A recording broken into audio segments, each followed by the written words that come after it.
Petang-petang ni kan, selalunya orang ingat mesti pagi. Sekarang ni pukul 6.40 petang. 6.40 pagi mestilah gelap kan.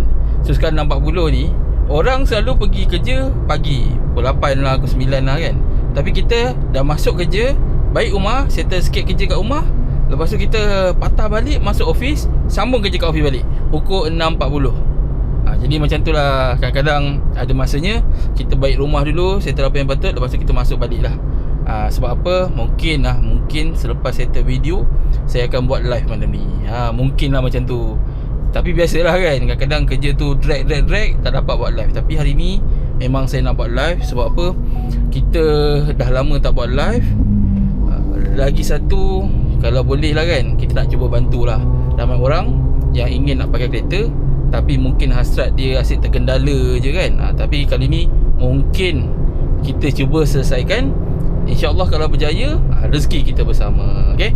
Assalamualaikum.